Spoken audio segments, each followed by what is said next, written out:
Hello and good afternoon, everyone. I'm day weather meteorologist Don Watzel with a look at your afternoon video update for Tuesday, April 6th.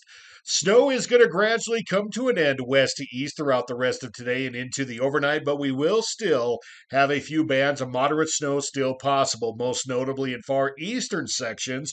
We'll show a graph of that here in a moment. As we get into Wednesday, conditions will turn drier, but we are going to throw in some breezy and gusty winds, and we'll highlight where some of those stronger wind gusts will occur as well. Then, as we look beyond Wednesday, we're going to see a seesaw battle between high and low pressure centers that are going to skirt across the northern Rockies and high plains basically on through the end of the weekend, much of the weekend. We'll have some drier conditions through Thursday with another trough Thursday night and a Friday. We'll repeat the process Friday and a Saturday with another fast moving system Saturday night into Sunday. Temperatures, because of it, will be seasonal. Some will be warmer and some will be cooler. Here's our area of low pressure. As of about 3 o'clock this afternoon, it's gradually working its way across much of southern Wyoming and northern Colorado, and it's providing some wraparound moisture and lift that's primarily affected northern and central areas of Wyoming. And as we expected, the road impacts have been mainly wet to slushy, some scattered slick areas, some upslope conditions along the Bighorns as well as around the Cody foothills have resulted in some more moderate snowfall that resulted in some scattered slick conditions and areas of reduced visibility. That threat will start to expand towards portions of the Black Hills and the far eastern plains as we get through this afternoon and tonight.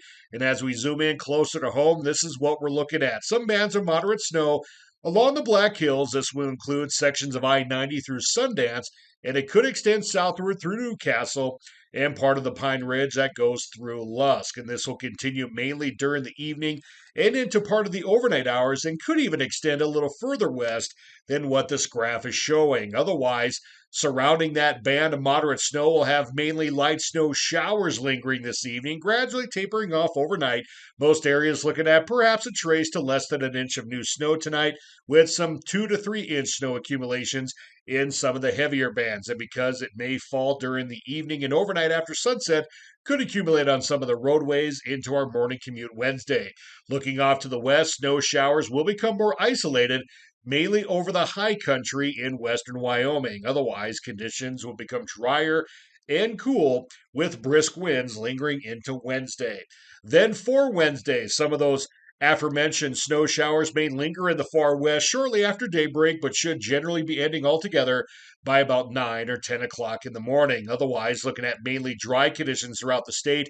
Breezy winds statewide. Some could get up to 15 to 30 miles an hour, except for the usual suspects. I-80 Rawlins to Cheyenne heading into Pine Bluffs, and I-25 from Colorado up to about Wheatland could see west to northwest winds 20 and 30 miles an hour, gusts getting up to 40 and 50 miles an hour in the morning around 9 a.m., continuing through about 6 o'clock in the afternoon, before winds become generally breezy into the evening and overnight.